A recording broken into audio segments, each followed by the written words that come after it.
అందరికీ వందనాలండి. అందరూ బాగున్నారనుకుంటున్నాను. ఇప్పటివరకు మనం ద్వితీయోపదేశకాండం 1-26 అధ్యాయాలు చదువుకున్నాం.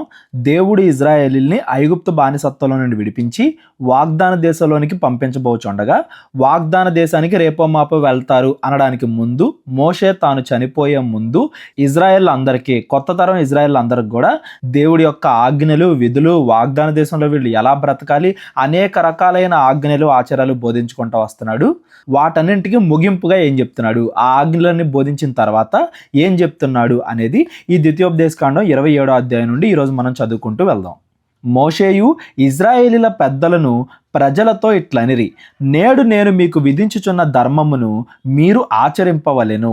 మీ దేవుడైన యెహోవా మీకిచ్చుచున్న దేశమున ప్రవేశించుటకు మీరు యోర్దాను దాటు దినమున మీరు పెద్ద రాళ్లను నిలవబెట్టి వాటి మీద సున్నము పూసి, నీ పితరుల దేవుడైన యెహోవా నీతో చెప్పినట్టు నీవు నీ దేవుడైన యెహోవా నీకిచ్చుచున్న పాలు తేనెలు ప్రవహించు దేశమున ప్రవేశించుటకు నీవు ఏరు దాటిన తరువాత ఈ ధర్మశాస్త్ర వాక్యములన్నింటినీ వాటి మీద రాయవలెను. ఇప్పటి వరకు మోషే ఏవేవైతే చెప్పాడో వాటన్నింటినీ కూడా పెద్ద పెద్ద రాళ్ల మీద, అంటే ఇజ్రాయేలీలకి ఎప్పటికీ గుర్తుండేలాగా, దేవుడి ఆజ్ఞలు ఎప్పటికీ పోవు అన్నట్టుగా పెద్ద పెద్ద రాళ్లను నిలవబెట్టి ఆ రాళ్ల మీద ఈ ఆజ్ఞలన్నీ కూడా రాయాలి. అంటే ఇవి అందరికీ గుర్తుండాలి. అలాగే అందరికీ, ఏదో ఇజ్రాయెల్ దేశంలో కొంతమందికి మాత్రమే, పెద్దలకు మాత్రమే, న్యాయాధిపతులకు మాత్రమే అన్నట్టుగా కాదు, ఇజ్రాయేల్ దేశంలో ఉండే అందరికీ కూడా ఈ ఆజ్ఞలు ఎప్పటికీ గుర్తుండాలి, కళ్ళ ముందు అవి కనబడతా ఉండాలి అన్న ఉద్దేశంతో పెద్ద పెద్ద రాళ్లను నిలవబెట్టి వాటి మీద ఈ ఆజ్ఞలన్నీ రాయండి అని చెప్తున్నాడు.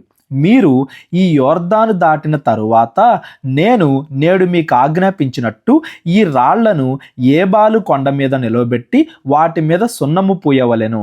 అక్కడ నీ దేవుడైన యెహోవాకు బలిపీఠమును కట్టవలెను. ఆ బలిపీఠమును రాళ్లతో కట్టవలెను. వాటి మీద ఇనప పనిముట్టు పడకూడదు.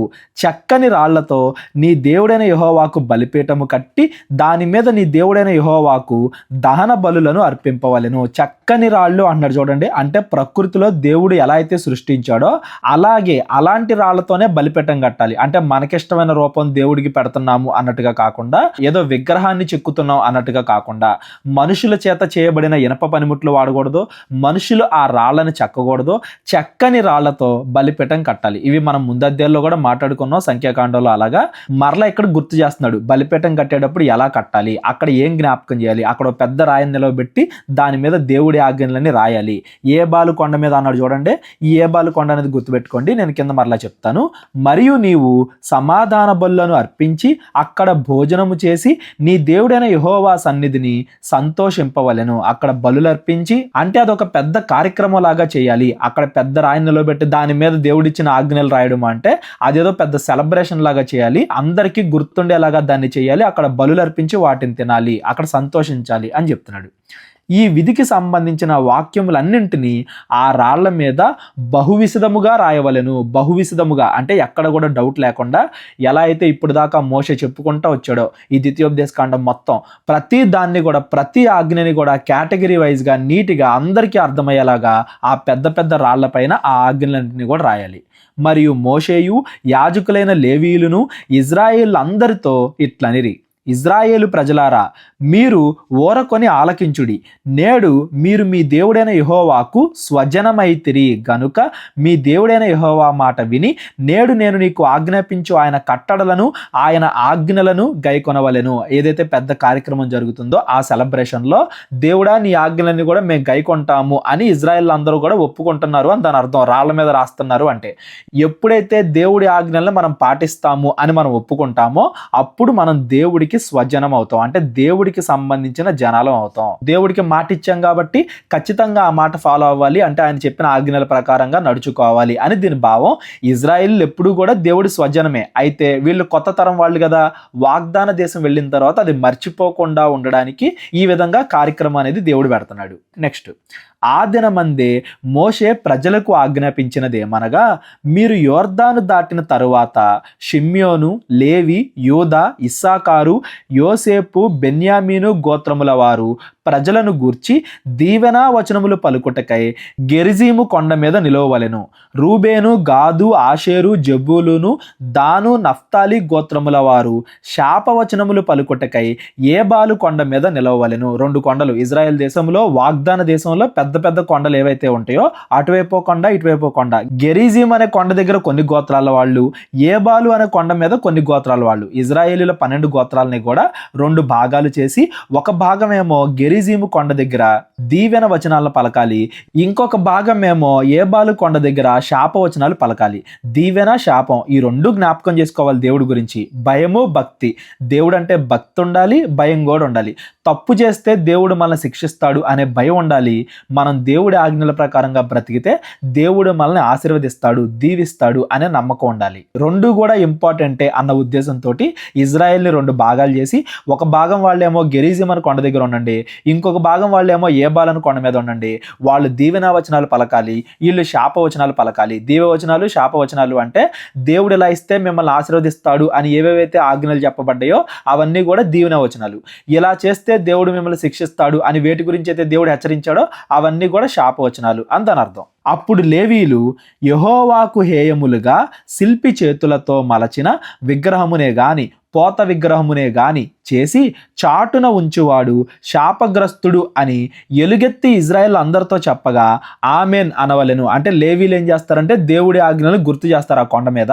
మిగతా ప్రజలందరూ, మిగతా గోత్రాల ప్రజలందరూ కూడా ఆమెన్ అంటే మేము దానికి ఒప్పుకుంటున్నాం, ఆ ఆజ్ఞ మేము పాటిస్తాం అని చెప్పేసి.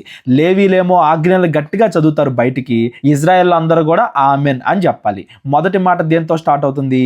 విగ్రహారాధన చేయకూడదు, చేస్తే దేవుడు శిక్షిస్తాడు అనే వచనంతో మొదలవుతుంది. అంటే ఇది ఎక్కడ జరుగుతుంది? ఏబాలు కొండ మీద జరుగుతుంది. అంటే వార్నింగ్స్ అనమాట. ఇలా చేస్తే దేవుడు మిమ్మల్ని శిక్షిస్తాడు అన్నట్టుగా లేవీలు చెప్పడం, మిగతా వాళ్ళందరూ కూడా దానికి సమాధానం ఇవ్వడం, ఉత్తర ప్రత్యుత్తరాల టైప్లో వాళ్ళు చెప్పడం, వీళ్ళు ఆమెన్ అంటాం దానికి. తన తండ్రినైనను తన తల్లినైనను నిర్లక్ష్యము చేయువాడు శాపగ్రస్తుడు అని చెప్పగా ప్రజలందరూ ఆమెన్ అనవలెను. తన పొరుగువాని సరిహద్దు రాయిని తీసివేయువాడు శాపగ్రస్తుడు అని చెప్పగా ప్రజలందరూ ఆమెన్ అని చెప్పవలను. మీకు గుర్తున్నాయా? ఇవన్నీ కూడా పదాజ్ఞల్లో కూడా చెప్పాడు దేవుడు. విగ్రహారాధన చేయకూడదు, తల్లిదండ్రులను గౌరవించాలి, ఎదుటివాడి సరిహద్దు రాయిని తీయడం అంటే వాడి భూమిని దోచుకోవడమే, అంటే దొంగతనంతో సమానమే.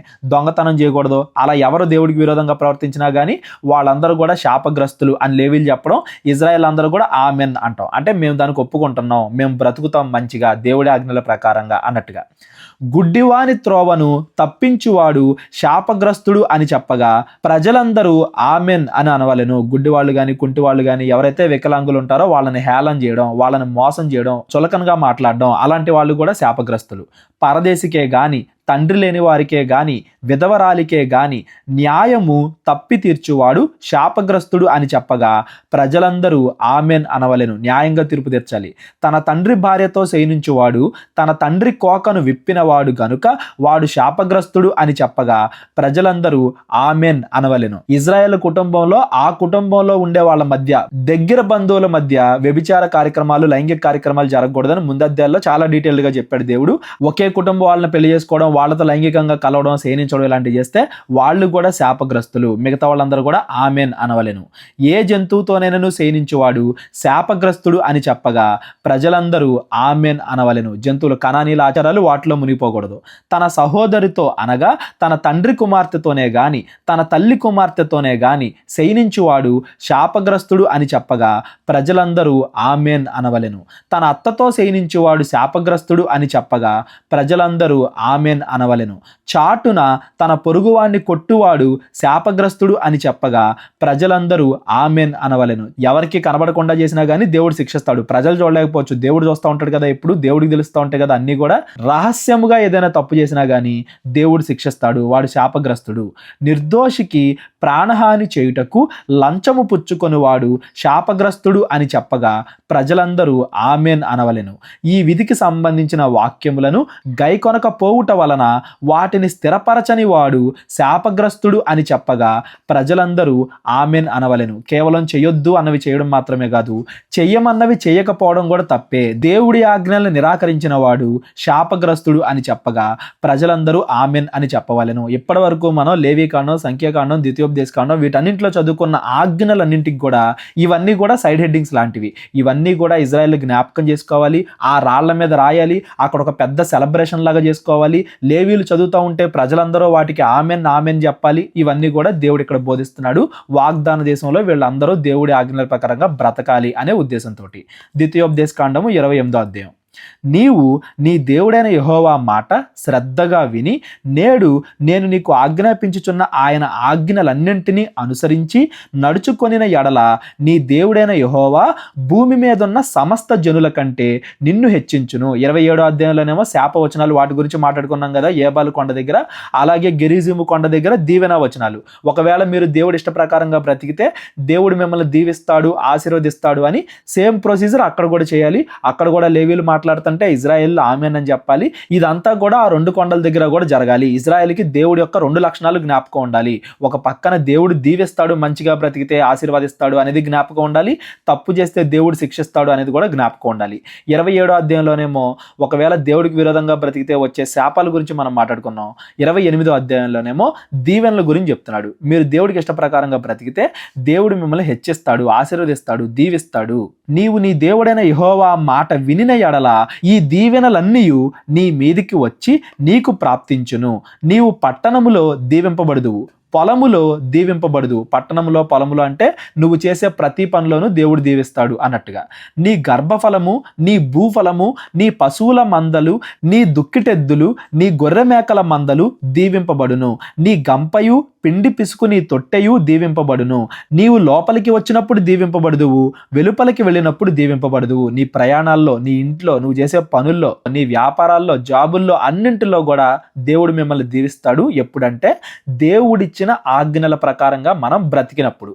దీవెన, ఒకవేళ మనం దేవుడి ఇష్టానుసారంగా బ్రతికితే, దేవుడిచ్చిన ఆజ్ఞల ప్రకారంగా బ్రతికితే దేవుడు మన పనులన్నింటిలో మనల్ని దీవిస్తాడు. బయటికి వెళ్ళినప్పుడు, లోపలికి వచ్చినప్పుడు, ఇంట్లోనూ బయట ప్రతి చోట కూడా దీవింపబడతావు.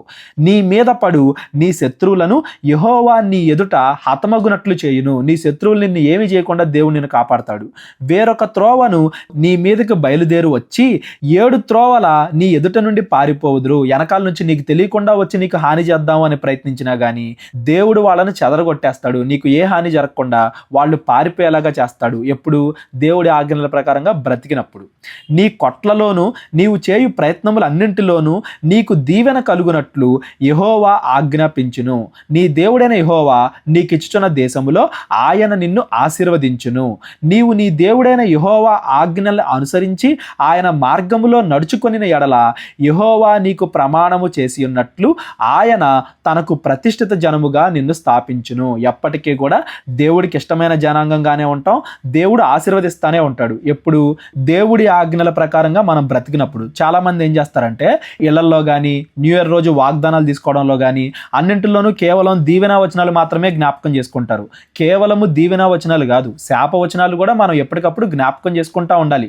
మన ఇంట్లో దేవుడు మనల్ని ఆశీర్వదిస్తాడు అనే వాక్యాలు మాత్రమే కాదు, మనం తప్పు చేస్తే దేవుడు మనల్ని శిక్షిస్తాడు, శ్రమ పెడతాడు, కష్టాలు పెడతాడు అనే వాక్యాలు కూడా మన ఇంట్లో మనం రాసుకోవాలి. డైలీ కోట్స్ క్రైస్తవులందరూ కూడా ప్రతిరోజు రోజుకో వాక్యం చదువుకుంటారు కదా, క్యాలెండర్ మీద ఇంకో చోట. ప్రతిసారి కూడా దేవుడి దీవెన వచనాలు మాత్రమే కాదు, శాప వచనాలు కూడా, దేవుడు మనల్ని శిక్షిస్తాడు మనం తప్పు చేస్తే అనే వచనాలు కూడా మనం జ్ఞాపకం చేసుకోవాలి. దేవుడు అంటే భయం కూడా మనకు ఉండాలి, భక్తి కూడా ఉండాలి. రెండింటిలో ఏదో ఒకటి మాత్రమే ఉంటే మనకి దేవుడు పరిపూర్ణంగా అర్థం కాడు, మనం కూడా దేవుడిని తప్పుగా అర్థం చేసుకుంటాం, ఫలితంగా నరకానికి వెళ్ళిపోతాం. కాబట్టి దేవుడిలో ఉన్న 2 కోణాలు మనకు అర్థం అవ్వాలి. శాపవచనాలు మనకు అర్థం అవ్వాలి, దీవెన వచనాలు కూడా మనకు అర్థం అవ్వాలి. భూ ప్రజలందరూ యెహోవా నామమున నీవు పిలువబడుతుండుట చూచి నీకు భయపడుదురు. నిన్ను చూసి మిగతా వాళ్ళందరూ కూడా బాగుపడాలి, అందరికీ కూడా మాదిరిగా ఉండాలి. తప్పు చేయడానికి నువ్వు ఎంత భయపడుతున్నావో జనాలు చూసి నిన్ను చూసి వాళ్ళు కూడా తప్పు చేయడానికి భయపడాలి. నువ్వు మంచిగా ఉంటే దేవుడు నిన్ను ఆశీర్వదించడం చూసి నేను కూడా మంచిగా ఉండాలి, అప్పుడు దేవుడు నన్ను కూడా ఆశీర్వదిస్తాడు కదా అని వాళ్ళకి గుర్తు రావాలి. మరియు యెహోవా నీకిచ్చెదను అని నీ పితరులతో ప్రమాణము చేసిన దేశమున యెహోవా నీ గర్భఫల విషయములోను, నీ పశువుల విషయములోను, నీ నేల పంట విషయములోను నీకు సమృద్ధిగా మేలు చేయును. యెహోవా నీ దేశం మీద వర్షము వర్షము దాని కాలము కురిపించుటకును, నీవు చేయు కార్యమంతటిని ఆశీర్వదించుటకును, ఆకాశమును తన మంచి ధననిధిని తెరచును. పంటలు కరెక్ట్గా పండుతాయి, వర్షాలు కరెక్ట్గా పడతాయి. ఆకాశము, భూమి, ప్రకృతి అన్నీ కూడా నీకు ఏదైతే ఉపయోగకరమో అవి మాత్రమే చేస్తాయి. దేవుడు అంతగా నిన్ను ఆశీర్వదిస్తాడు ఎప్పుడు? దేవుడి ఆజ్ఞల ప్రకారంగా మనం బ్రతికినప్పుడు. నీవు అనేక జనములకు అప్పిచ్చదవు కానీ అప్పు చేయవు. ఆర్థికంగా కూడా దేవుడు నిన్ను కాపాడతాడు, ఆశీర్వదిస్తాడు.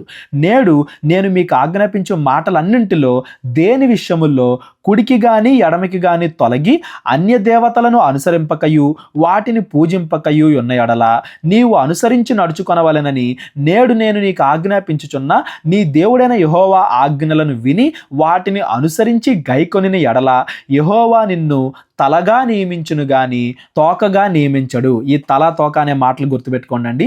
తలగా ఉండడము అంటే మనల్ని బట్టి మిగతా వాళ్ళందరూ కూడా ఆశీర్వదింపబడ్డం. మన కుటుంబం దేవునిలో ఉంటే మన కుటుంబాన్ని బట్టి మిగతా కుటుంబాలు నేర్చుకోవాలి.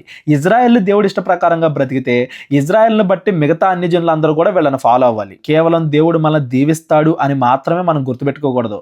ఒకవేళ దేవుడి దీవెనలు మనం పొందుకోవాలంటే ముందుగా మనం దేవుడి ఆజ్ఞలను పాటించాలి అనేది మనం గుర్తుపెట్టుకోవాలి. కేవలం నేను దేవుడిని నమ్ముకుంటున్నాను, ఆదివారం ఒకసారి చర్చికి వెళ్తున్నాను, 2-3 గంటలు అక్కడ కూర్చుంటున్నాను, ప్రార్థన చేసుకుంటున్నాను, కానుకలు ఇస్తున్నాను అనుకుంటే కుదరదు. ఆజ్ఞలు పాటిస్తేనే ఆశీర్వాదం అనేది మనం గుర్తుపెట్టుకోవాలి. అప్పుడు మనల్ని తలగా నియమిస్తాడు, తోకగా కాదు. ఒకవేళ పాపం చేసామంటే మనమే తోకలాగా అయిపోతాం, వేరే వాళ్ళు మన మీద అధికారం జలాయిస్తారు. నీవు పైవాడవుగా ఉందువు గాని కింద వాడవుగా ఉండవు. పైవాడవు కింద వాడవు అంటే పైవాడవడం అంటే దేవుడి మీద ఆధారపడడం, కింద వాడవడం అంటే ఇంకో మనిషి మీద ఆధారపడడం. ఇంకో మనిషికి మనం దాసోహం అయ్యేలాగా, ఇంకో మనిషి దగ్గర మనం తలదించుకునేలాగా మనం అయిపోతాం. ఎప్పుడంటే మనం పాపం చేసినప్పుడు. ఏ పాపము చేయకపోతే తలెత్తుకుని ఉండేలాగా అన్ని విషయాల్లో కూడా దేవుడు ఆశీర్వదిస్తాడు అనేది ఈ మాటల్లో ఉన్న భావం. నేను నేడు నీకు ఆజ్ఞాపించుచున్న ఆయన సమస్తమైన ఆజ్ఞలను కట్టడలను నీవు అనుసరించి నడుచుకొనవలెనని నీ దేవుడైన యెహోవా సెలవిచ్చిన మాట వినని ఎడల ఈ శాపములన్నీ నీకు సంభవించును. దీవెనవచనాలు చెప్పాడు కదా, శాపవచనాలు కూడా మరలా చెప్తున్నాడు. పట్టణములో నీవు శపింపబడుదువు, పొలములో నీవు శపింపబడుదువు. నీ గంపయు పిండి పిసుకు నీ తొట్టియు శపింపబడును. నీ గర్భఫలము, నీ భూమి పంట, నీ ఆవులు, నీ గొర్రె మేకల మందలు శపింపబడును. నీవు లోపలికి వచ్చినప్పుడు శపింపబడుదువు, వెలుపలికి వెళ్ళినప్పుడు శపింపబడుదువు. నీవు నన్ను విడిచివేసిన నీ దుష్కార్యముల చేత నీవు హతము చేయబడి వేగముగా నశించు వరకు నీవు చేయబూనుకొను కార్యములన్నింటి విషయముల్లోనూ యెహోవా శాపమును, కలవరమును, గద్దింపును నీ మీదకి తెప్పించును. పైన ఏవేవైతే చెప్పాడో కింద వాటన్నింటికి కూడా ఆపోజిట్గా చెప్తున్నాడు. దేవుడి ఆజ్ఞల్ని అనుసరించి నడుచుకోకపోతే మనం ఏవేవైతే దేవుడి నుండి కోరుకుంటామో వాటన్నింటికి ఆపోజిట్గా జరిగిద్ది. దేవుడే తీసుకొచ్చి శ్రమలు మన ఇంట్లో పెడతాడు, దేవుడే తీసుకొచ్చి కష్టాలు మన ఇంట్లో పెడతాడు. కాబట్టి దేవుడి ఆజ్ఞల ప్రకారంగా నడుచుకోవాలి అని ఇక్కడ మోషే వాళ్ళందరినీ కూడా గద్దిస్తున్నాడు. యెహోవా శాపము, యెహోవా కలవరము, యెహోవా గద్దింపు ఇవన్నీ కూడా మన మీదకి రాకుండా ఉండాలంటే దేవుడి ఆజ్ఞలను ఎప్పటికీ మనం జ్ఞాపకం చేసుకుంటూ ఉండాలి, వాటి ప్రకారంగా బ్రతుకుతూ ఉండాలి. అందుకే చూడండి, మనం ప్రతిరోజు డైలీ కోట్ చేస్తాం కదా, అందులో 3 రకాలుగా పెడతాం. ఆశీర్వాద వచనం పెడతాం, హెచ్చరిక వచనం పెడతాం, రాకడ గురించి సిద్ధపడే వచనం కూడా పెడతాం. ఎందుకు అన్ని కూడా పెడతాం అంటే దేవుడిలో ఉన్న ఒక కోణం మాత్రమే కాదు, అన్ని కోణాలు మనం గుర్తుపెట్టుకోవాలి. కేవలం భక్తి మాత్రమే, ఆశీర్వాదం మాత్రమే, దీవెన మాత్రమే కాదు, దేవుడంటే భయం కూడా కలగాలి. ఆయన ఆజ్ఞల్ని ఎప్పటికీ కూడా జ్ఞాపకం చేసుకుంటూ ఉండాలి. మన డైలీ కోట్స్ రోజువారీగా మనం ఏదో ఒక వచనాన్నే కాకుండా 3 వచనాలు ప్రతిరోజు కూడా ఎందుకు గుర్తు చేస్తున్నామంటే ఇదే కారణం. దేవుడి యొక్క అన్ని కోణాలు మనకు గుర్తుండాలి. దీవెన గుర్తుండాలి, శాపము గుర్తుండాలి. 2 గుర్తుంటేనే మనం విశ్వాసంలో చివరి వరకు నిలబడగలం అనేది మనం గుర్తుపెట్టుకోవాలి. నీవు స్వాధీనపరుచుకొనబోవు దేశములో నుండకుండా నిన్ను క్షీణింపజేయు వరకు యెహోవా తెగులు నిన్ను వెంటాడును. యెహోవా క్షయరోగము చేతను, జ్వరము చేతను, మంట చేతను, మహాతాపము చేతను, ఖడ్గము చేతను, కంకికాటుక చేతను, బూజు చేతను నిన్ను కొట్టును. నీవు నశించు వరకు అవి నిన్ను తరుమును. నీ తలపై నీ ఆకాశము ఇత్తడి వలె ఉండును, నీ కింద నుండి నేల ఇనుము వలె ఉండును. ఆకాశం ఇత్తడి వలె, నేల ఇనుము వలె అంటే ఆకాశము నీకు వర్షం ఇవ్వదో, భూమి నీకు పంటనివ్వదు. ప్రకృతి వైపరీత్యాల వల్ల కూడా దేవుడు మనల్ని శిక్షిస్తాడు, తీర్పును తీసుకొస్తాడు అని ఇక్కడ చెప్తున్నాడు. యెహోవా నీ దేశపు వర్షమును ధూళిగాను బుగ్గిగాను చేయును. నీవు నశించు వరకు అది ఆకాశము నుండి నీ మీదకు వచ్చును. యెహోవా నీ శత్రువుల ఎదుట నిన్ను ఓడించును.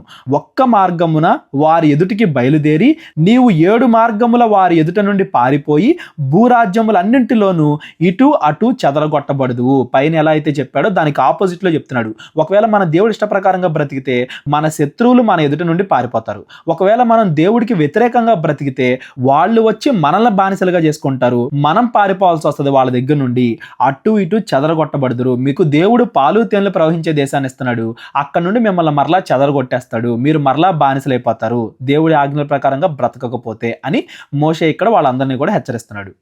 నీ కళేబరము సకలమైన ఆకాశ పక్షులకును భూజంతువులకును ఆహారమగును, వాటిని బెదిరించు వాడెవడు ఉండడు. మనం చచ్చిపోయిన తర్వాత మన గురించి జెన్యూన్గా ఏడ్చేవాళ్ళు కూడా లేనంతగా అంతగా మన జీవితం నాశనం అవుద్ది దేవుడి ఇష్ట ప్రకారంగా మనం బ్రతకకపోతే అని దేవుడు ఇక్కడ హెచ్చరిస్తున్నాడు. యెహోవా ఐగుప్తు పుంటి చేతను మూల వ్యాధి చేతను కుష్టు చేతను గజ్జి చేతను నిన్ను బాధించును, నీవు వాటిని పోగొట్టుకొనజాలకుందువు. వెర్రితనము చేతను గుడ్డితనము చేతను హృదయ విస్మయము చేతను యెహోవా నిన్ను బాధించెను. అంతకుముందు ఐగుప్తుల్ని దేవుడు ఎలా బాధించాడో జ్ఞాపకం చేసుకోండి. మీకు కూడా అదే గతి పట్టుద్ది దేవుడికి విరోధంగా బ్రతికితే. అప్పుడు గుడ్డివాడు చీకటిలో తడవులాడు రీతిగా నీవు మధ్యాహ్నమందు తడవులాడుదువు. నీ మార్గములను వర్ధిల్ల చేసుకొన జాలవు. నీవు హింసింపబడి నిత్యమును దోచుకొనబడెదవు. నిన్ను తప్పించువాడు ఎవడునూ లేకపోవును. గుడ్డివాడు ఎలా అయితే మార్గం కోసం తడువులాడతాడో నీ కష్టాల్లో నుండి నువ్వు బయటికి రావడానికి అలాగే నువ్వు బాధపడతావు. అప్పటికి కూడా నీకు మార్గం కనబడదు. నిన్ను తప్పించేవాడు ఎవడునూ లేకపోవును. ఎంతగా హెచ్చరిస్తున్నాడు చూడండి, ఎంతగా గుర్తు చేస్తున్నాడు చూడండి. ఐగుప్తులకు కూడా అంతే కదా, ఫరో రాజుకు కూడా అంతే కదా. ముందెళ్ళి దేవుడు చెప్పాడు. ఎప్పుడైతే దేవుడి మాట వినలేదో అప్పుడు వాళ్ళ మీదకి కష్టాలు వచ్చాయి, శ్రమలు వచ్చాయి. దేవుడు కూడా మనందరికీ కూడా బోధిస్తున్నాడు, ముందుగానే చెప్తున్నాడు. ఆయన పని ఆయన మంచిగా చేస్తున్నాడు. మనం ఆయన ఆజ్ఞల ప్రకారంగా ఆయన చెప్పినట్టుగా బ్రతికితే మనం బాగుంటాం, లేదంటే మనం శ్రమలు అనిపిస్తాం. ఒక తండ్రిగా దేవుడు అన్నీ ముందే మనకి జాగ్రత్తలు చెప్తున్నాడు.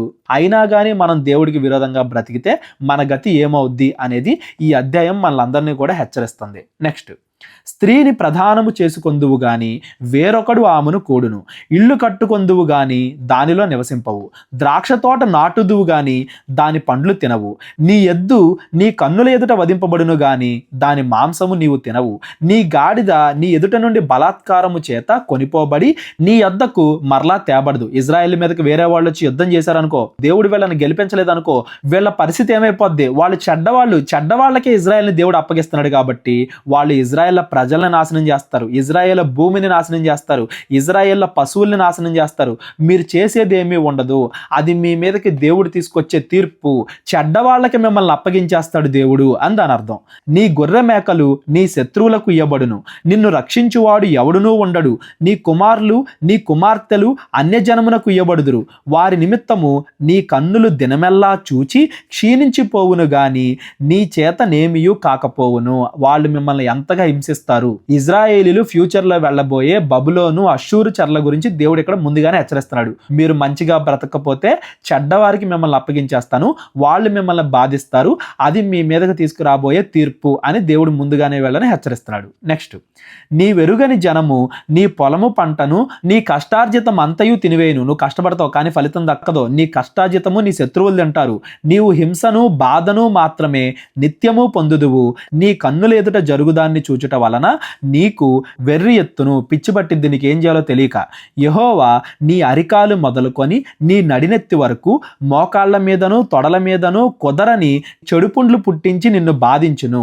యెహోవా నిన్నును నీ మీద నియమించుకొను నీ రాజును నీవే గాని నీ పితరులే గాని ఎరుగని జనమునకు అప్పగించును. ఎవరో తెలియని ఇజ్రాయేల్ కాని అన్ని జనులకి మిమ్మల్ని అప్పగించేస్తాడు. వాళ్ళు మిమ్మల్ని బాధిస్తారు, దాసులుగా చేసుకుంటారు, మిమ్మల్ని హింసిస్తారు. అక్కడ నీవు కొయ్య దేవతలను రాతి దేవతలను అంటే చేతులతో చేయబడిన దేవతలను మీరు పూజించెదరు. యెహోవా నిన్ను చెదరగొట్టు చోటి ప్రజల్లో విస్మయమునకు సామెతకు నిందకు నీవు హేతువై ఉందువు. నిన్ను చూసి అందరూ కూడా చేదరించుకునేలాగా ఒక సామెతలాగా నువ్వు పనిచేస్తావు. నిన్ను చూపించి దేవుడికి విరోధంగా బ్రతికితే ఇలా అయిపోతావు అని అందరూ కూడా మాట్లాడుకుంటారు. అంత దారుణంగా అయిపోయింది నీ పరిస్థితి అని చెప్పేసి దేవుడు ఇక్కడ ఇజ్రాయేలుకి చెప్తున్నాడు. మీరు ఒకసారి ఆలోచించండి. 27, 28 ఈ 2 అధ్యాయాల్లో దీవెనా వచనాల గురించి మనం ఎక్కువగా చదువుకుంటున్నామా, శాప వచనాల గురించి మనం ఎక్కువగా చదువుకుంటున్నామా? ఎప్పుడు దేవుడి ఆశీర్వాద వచనాలనే కాదు, చర్చికి ఎప్పుడు వెళ్ళినా కానీ దేవుడు మిమ్మల్ని దీవిస్తాడు, ఆశీర్వదిస్తాడు, ఇది మాత్రమే కాదు. తప్పు చేస్తే, దేవుడి ఆజ్ఞల ప్రకారంగా బ్రతకకపోతే దేవుడు మనల్ని శిక్షిస్తాడు. మనం మంచిగా ఉండాలి, అబద్ధాలు ఆడకూడదు, తల్లిదండ్రులను గౌరవించాలి, మోసాలు చేయకూడదు, దొంగతనాలు చేయకూడదు, వ్యభిచారం చేయకూడదు, ఇవన్నీ మనం పాటిస్తేనే దేవుడు మనల్ని జాగ్రత్తగా చూస్తాడు. లేదంటే మనం కష్టాలు పడతాం, ఇబ్బందులు పడతాం, శ్రమలు పడతాం అని చెప్పేసి ప్రతిసారి కూడా మనల్ని మనం హెచ్చరించుకోవాలి. సేవకులు ప్రజల్ని, విశ్వాసుల్ని హెచ్చరించాలి. దేవుడు అంటే కేవలము ఆశీర్వాదం కాదు, ఆయన రప్పించే శాపము కూడా అందరికీ గుర్తుండాలి. విస్తారమైన విత్తనములు పొలములోనికి తీసుకొని పోయి కొంచెమే ఇంటికి తెచ్చెదవు, ఏలయనగా మిడతలు దాన్ని తినివేయును. ద్రాక్ష తోటను నీవు నాటి బాగు చేయుదువు, కానీ ఆ ద్రాక్షల రసమును తాగవు. ద్రాక్ష పండ్లను సమకూర్చుకొనవు, ఏలయనగా పురుగు వాటిని తినివేయును. నీ వ్యాపారాల్లో, నీ పంటల్లో, నీ వ్యవసాయంలో నువ్వు నష్టపోతావు. ఒలీవ చెట్లు నీ సమస్త ప్రాంతముల్లో ఉండును గాని తైలముతో నీవు తల అంటుకొనవు. నీ ఒలీవ కాయలు రాలిపోవును. కుమారులను, కుమార్తెలను కందువు గాని వారు నీ యొద్దనుండరు, వాళ్ళు చెరపట్టబడుదురు. మిడతల దండు నీ చెట్లన్నింటినీ, నీ భూమి పంటను ఆక్రమించుకొనును. నీ మధ్యనున్న పరదేశి నీకంటే మిక్కిలి హెచ్చగును, నీవు మిక్కిలి తగ్గిపోదువు. అతడు నీకు అప్పిచ్చును గాని నీవు అతనికి అప్పియలేవు. అతడు తలగా నుండును, నీవు తోకగా నుందువు. ఇవన్నీ కూడా పైన చెప్పిన దీవెనా వచనాలకి ఆపోజిట్. దేవుడి ఆజ్ఞలకి విరోధంగా మనం బ్రతికితే ఏమవుతాము అని చెప్పేసి దేవుడు ఇక్కడ చెబుతున్నాడు. శరీర విషయంలోను, ఆరోగ్య విషయంలోను, పంటల విషయంలోను, ఆస్తి విషయంలోను, కుమారులు, కుమార్తెల విషయంలోను, అన్నింటిలోనూ మనం శ్రమలు అనుభవిస్తాం, నాశనం అవుతాం దేవుడికి వ్యతిరేకంగా మనం బ్రతికితే. అదే దేవుడికి ఇష్టానుసారంగా ఆయన ఆజ్ఞలను అనుసరించి నడిస్తే మనము ఆశీర్వదింపబడతాము, దీవించబడతాము అని దేవుడు ఇక్కడ చెప్తున్నాడు. నీవు నాశనము చేయబడి వరకు ఈ శాపములన్నీ నీ మీదకు వచ్చి నిన్ను తరిమి నిన్ను పట్టుకొనును. నాశనం చేయబడి వరకు అంటే పూర్తిగా మనం నాశనం అయ్యేంత వరకు ఆ కష్టాలు అనేవి తొలగిపోవు, లేదా పూర్తిగా దేవుడి వైపున తిరగాలి, రెండిట్లో ఏదో జరగాలి. అప్పటి వరకు ఆ కష్టాలు మనల్ని వదిలిపెట్టవు. ఏలయనగా నీ దేవుడైన యెహోవా నీకు ఆజ్ఞాపించిన ఆయన ఆజ్ఞలను, ఆయన కట్టడలను అనుసరించి నడుచుకున్నట్లు నీవు ఆయన మాట వినలేదు. ఇవన్నీ కూడా ఎందుకు జరుగుతున్నాయి అంటే దేవుడి మాట మనం వినట్లేదు కాబట్టి. మరియు అవి చిరకాలము వరకు నీ మీదను నీ సంతానము మీదను సూచనగాను విస్మయ కారణముగాను ఉండును. నీకు సర్వసమృద్ధి కలిగి ఉండి నీవు సంతోషముతోనూ హృదయానందముతోనూ నీ దేవుడైన యెహోవాకు నీవు దాసుడవు కాలేదు. దేవుడు నీకు అన్నీ ఇచ్చినప్పుడు నీవు దేవుడి ఇష్టానుసారంగా బ్రతకలేదు కాబట్టి దేవుడు అన్నీ నీ దగ్గర నుండి తీసేస్తాడు అని చెప్తున్నాడు. గనుక ఆకలి దప్పులతోనూ వస్త్రహీనతతోనూ అన్ని లోపములతోనూ యెహోవా నీ మీదికి రప్పించు నీ శత్రువులకు దాసుడు అగుదువు. వారు నిన్ను నశింపజేయు వరకు నీ మెడ మీద ఇనుపకాడి ఉంచుదురు. ఇనుపకాడి అంటే ఇనుప సంఖ్యలతో మిమ్మల్ని బంధిస్తారు, మిమ్మల్ని బానిసలుగా పట్టుకెళ్ళిపోతారు అని దాని అర్థం. చెరకు అప్పగిస్తాను అని ఫ్యూచర్లో జరగబోయేది చెప్తున్నాడు. మీరు వేరే వాళ్ళకే బానిసలైపోతారు అని దేవుడు ముందే చెప్తున్నాడు.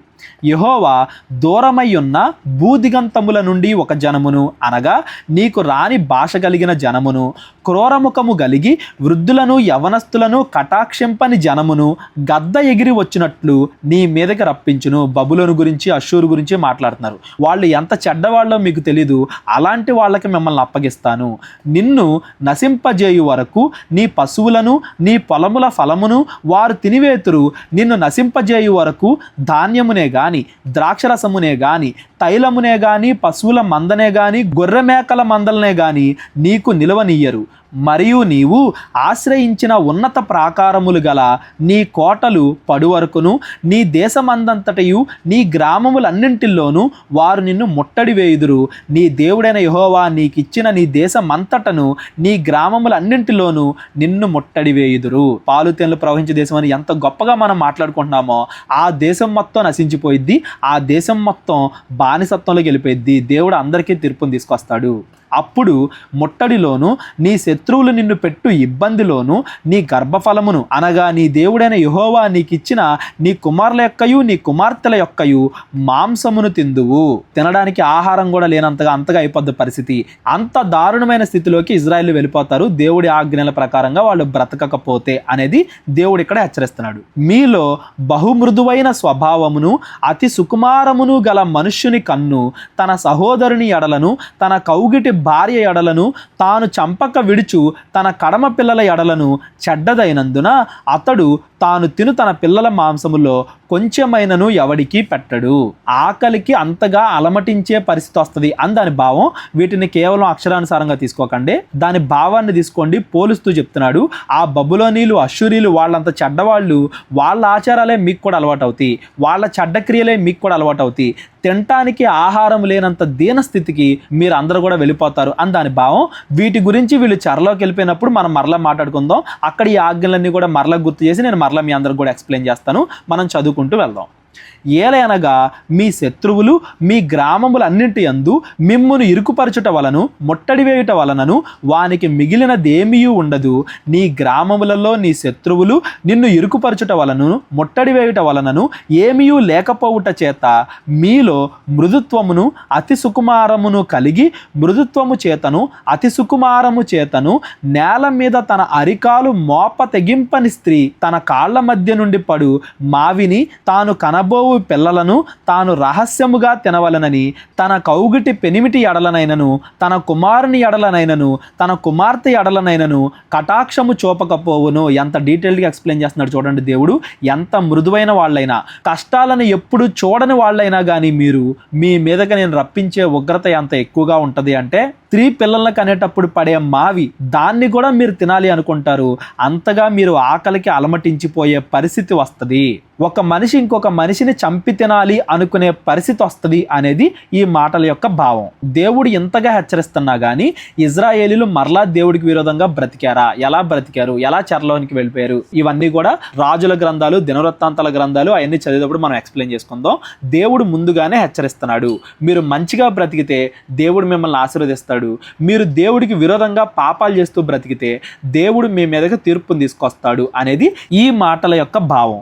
నీవు జాగ్రత్త పడి ఈ గ్రంథములో రాయబడిన ఈ ధర్మశాస్త్ర వాక్యములన్నింటినీ అనుసరించి గైకొనుచు నీ దేవుడైన యెహోవా అను ఆ మహిమ గల భీకరమైన నామమునకు భయపడని ఎడల యెహోవా నీకును నీ సంతతికిని ఆశ్చర్యమైన తెగుళ్ళు కలుగజేయును. అవి దీర్ఘకాలముండు గొప్ప తెగుళ్ళును చెడ్డ రోగములై ఉండును. నీవు భయపడిన ఐగుప్తు క్షయవ్యాధులన్నింటినీ ఆయన నీ మీదకి తెప్పించును. అవి నిన్ను వెంటాడును. మరియు నీవు నశించు వరకు ఈ ధర్మశాస్త్ర గ్రంథములో రాయబడని ప్రతి రోగము ప్రతి తెగులును ఆయన నీకు కలుగజేయును. నీవు నీ దేవుడైన యెహోవా మాట వినలేదు గనుక ఆకాశ నక్షత్రాల వలె విస్తారులైన మీరు లెక్కకు తక్కువై కొద్దిమందే మిగిలియుందురు. ఆశీర్వాదాన్ని దేవుడు శాపంగా మారుస్తాడు. ఎప్పుడంటే దేవుడి ఆజ్ఞల ప్రకారంగా మీరు బ్రతకనప్పుడు అని దాని అర్థం. ఎప్పుడు కూడా దేవుడు మనల్ని దీవిస్తాడు అని మాత్రమే కాదండి, ఎప్పుడు దీవిస్తాడు, ఎప్పుడు శిక్షిస్తాడు, ఆయన ఆజ్ఞల ప్రకారంగా మనం బ్రతకాలి. ఇలాంటివి మనం ఎప్పుడు కూడా జ్ఞాపకం చేసుకుంటా ఉండాలి. ఈ మధ్య క్రైస్తవుల్లోకి వచ్చిన నామకార్థ క్రైస్తవులు ఎలా ఉంటున్నారంటే దేవుడి మాటలను అనుసరించి నడుచుకోవట్లా, ఆజ్ఞలు పాటించట్లా, అబద్ధాలు, మోసాలు, దొంగతనాలు, వ్యభిచారాలు ఇలాంటివేం మానుకోవట్లా, తల్లిదండ్రుల్ని గౌరవించట్లా. లోకస్తులందరూ ఎలా బతుకుతున్నారో వీళ్ళు కూడా పాపంలో అలాగే బ్రతుకుతున్నారు. దేవుడు మమ్మల్ని ఆశీర్వదించాలని కోరుకుంటున్నారు, దేవుడు కానుకలిస్తున్నారు. దేవుడు మిమ్మల్ని హెచ్చిస్తాడా? దేవుడు మిమ్మల్ని శిక్షిస్తాడా?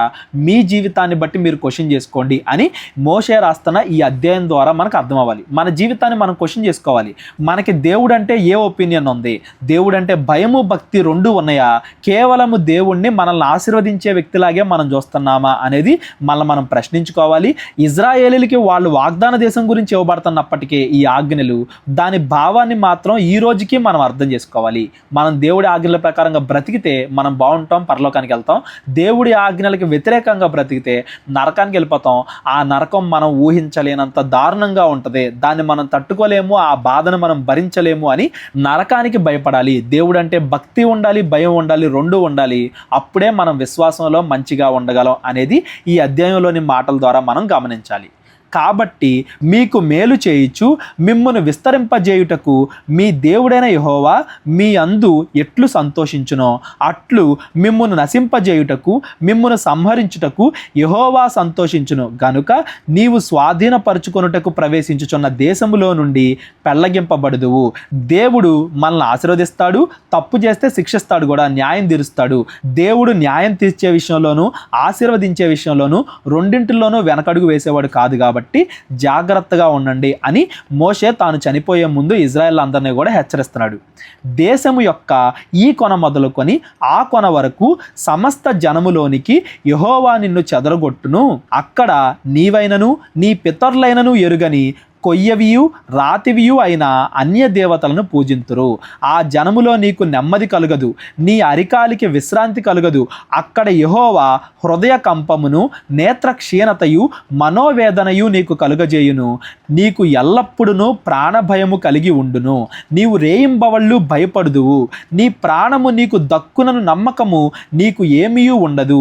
నీ హృదయములో పుట్టు భయము చేతను నీ కన్ను చూచు వాటి చేతను ఉదయమున అయ్యో ఎప్పుడు సాయంకాలమగునా అనియు సాయంకాలమున అయ్యో ఎప్పుడు ఉదయమగునా అనియు అనుకొందువు. అంటే భయంగా బ్రతకాల్సి వస్తుంది. ఎప్పుడు మన మీదకి ఏ కష్టాలు వస్తాయా, అసలు మనం ప్రాణాలతో ఉంటామా, ఒక్క క్షణమన్నా ఆనందంగా ఉంటామా అని భయంగా బ్రతికే రోజులు వస్తాయి మీకు. ఇవన్నీ ఎప్పుడు వస్తాయి అంటే దేవుడి ఆజ్ఞలకి విరోధంగా బ్రతికితేనే వస్తాయి. దేవుడి ఆజ్ఞలను పాటించి బ్రతికితే ఆశీర్వాదాలే కానీ శాపము రాదు అని మోషే ఇక్కడ ఇజ్రాయెల్ని హెచ్చరిస్తున్నాడు. మరియు నీవు మరి ఎప్పుడును దీనిని చూడకూడదని నేను మీతో చెప్పిన మార్గమున యెహోవా ఐగుప్తునకు ఓడల మీద నిన్ను మరలా రప్పించును.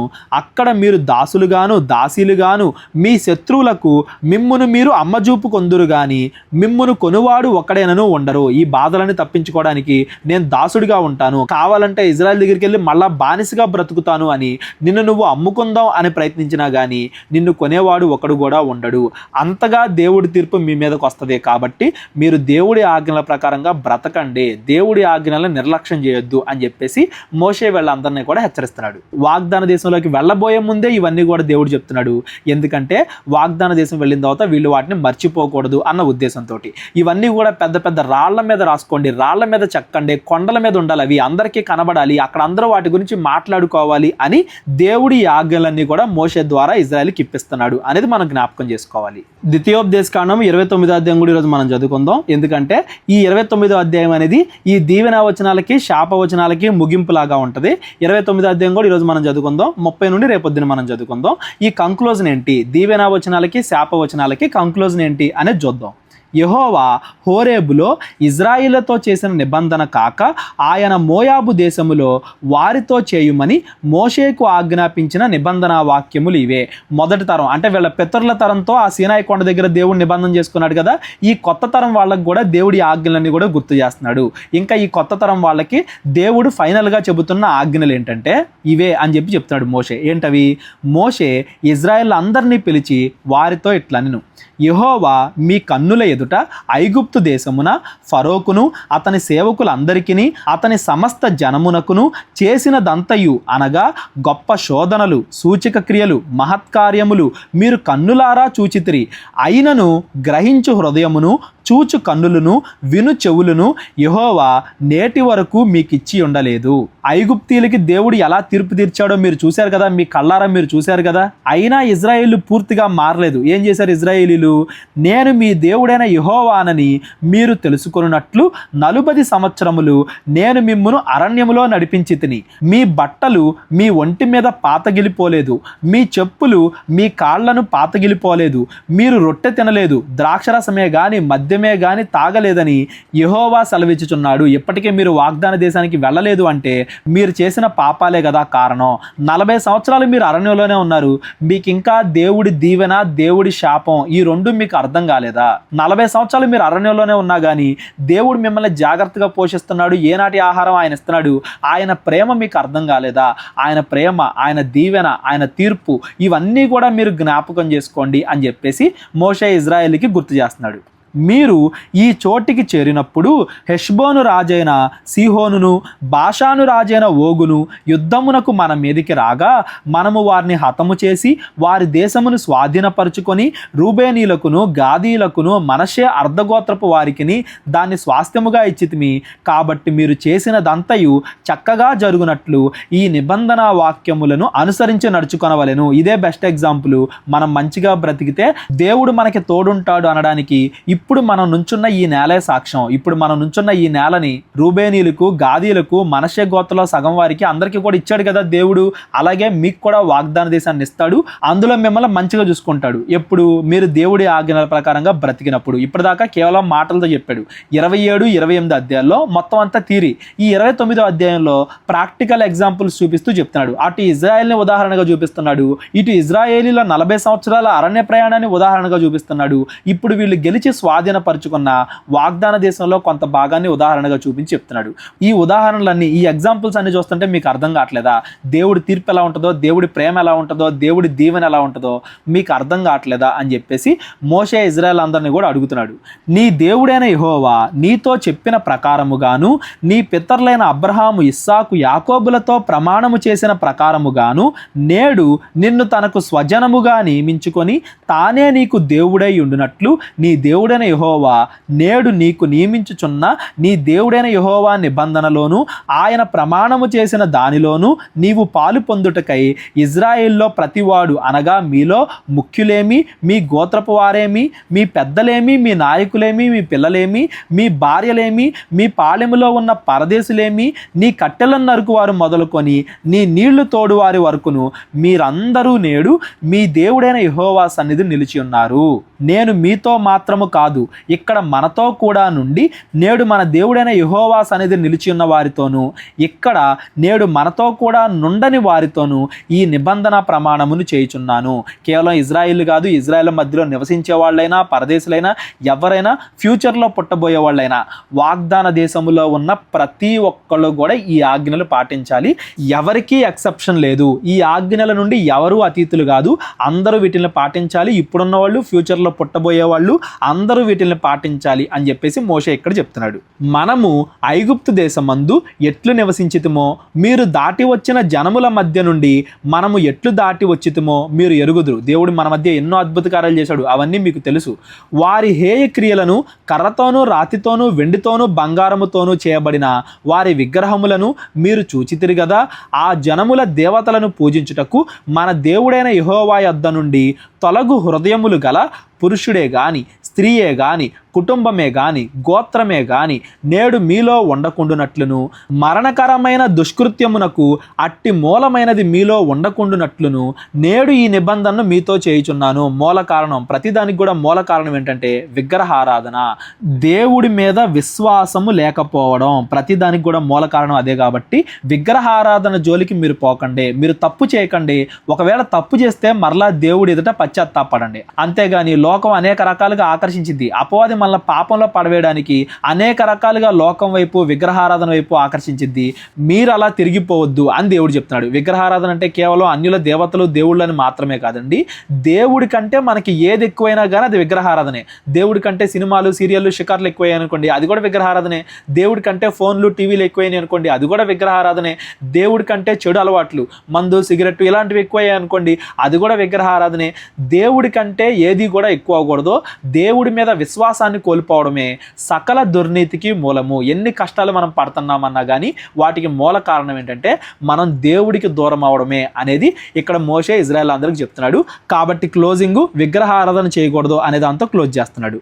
అట్టి పనులను చేయువాడు ఈ శాపవాక్యములను వినినప్పుడు మద్యము చేత దప్పి తీర్చుకొనవలెనని నేను నా హృదయ కాఠిన్యమున నడుచుచుండినను నాకు క్షేమము కలుగునని నేను ఆశీర్వాదము నొందేదనని అనుకొందును. నేను తప్పులు చేస్తా, నేను తాగుబోతునవుతా, దొంగతనం చేస్తా, అబద్ధాలు ఆడతా, వ్యభిచారం చేస్తా, అయినా కానీ ఏం కాదులే, దేవుడు నన్ను ఆశీర్వదిస్తాడులే అని చెప్పేసి కొంతమంది అనుకుంటా ఉంటారు. అయితే యెహోవా వానిని క్షమింపనొల్లడు.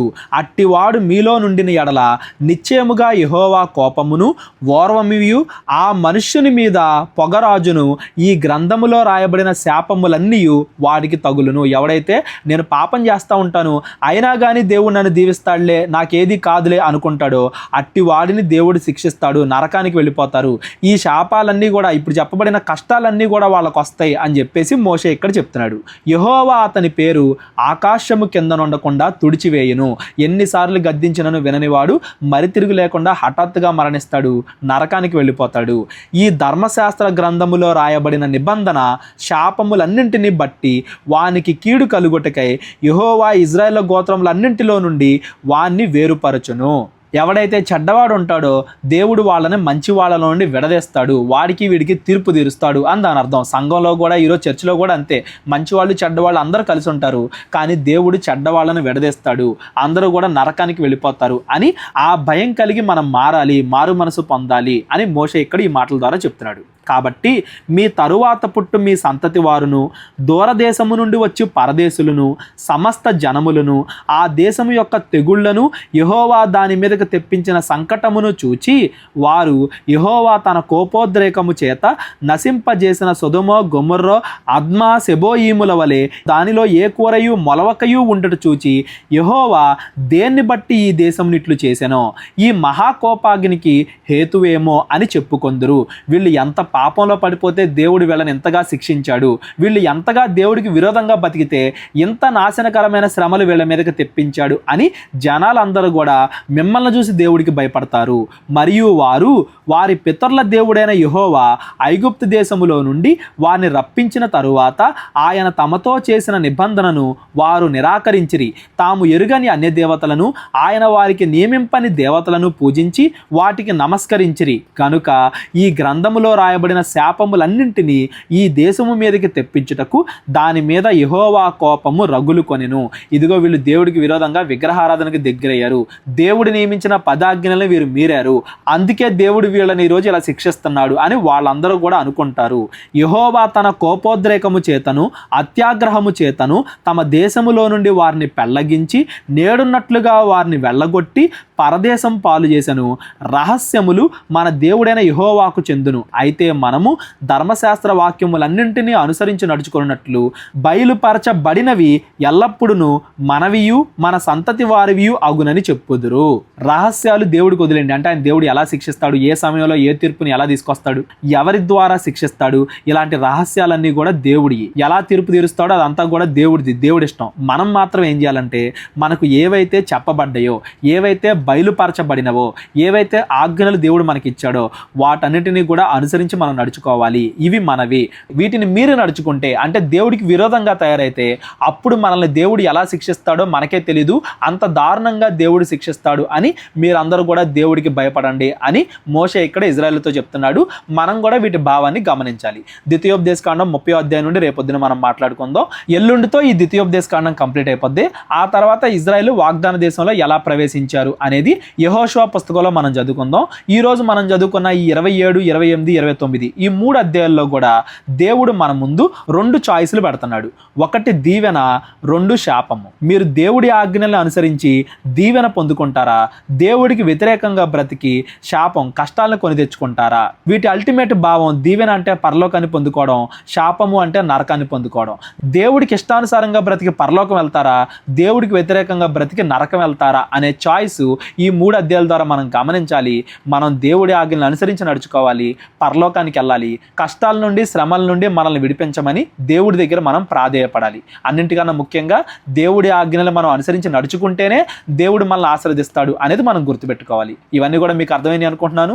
ఈ రోజు మనం చదువుకున్న ఈ 3 అధ్యాయాల్లో ఎవరికైనా ఏదైనా అర్థం కాకపోతే డిస్క్రిప్షన్లో ఉన్న నెంబర్ ఉంటుంది, కాల్ కానీ వాట్సాప్ కానీ చేయండి. ద్వితీయోపదేశకాండం 30వ అధ్యాయం నుండి రేపొద్దున మనం మాట్లాడుకుందాం. అందరికీ వందనాలు. దేవుడు మిమ్మల్ని అందరినీ కూడా దీవించి ఆశీర్వదించును గాక. మా పరిచర్య కోసం ప్రార్థించండి. ప్రేరేపణ కలిగిన వాళ్ళు మా పరిచర్యకు సహకరించండి. అందరికీ వందనాలు. అందరికీ వందనాలండి. కేవలం 30 వీడియోస్లో బైబిల్ నేర్చుకోండి అనే ఎంతో విలువైన ఈ కోర్స్ జస్ట్ ₹1 మీకు కావాలి అంటే మీ పేరు, మీ ఊరు ఈ నెంబర్కి వాట్సాప్ చేయండి.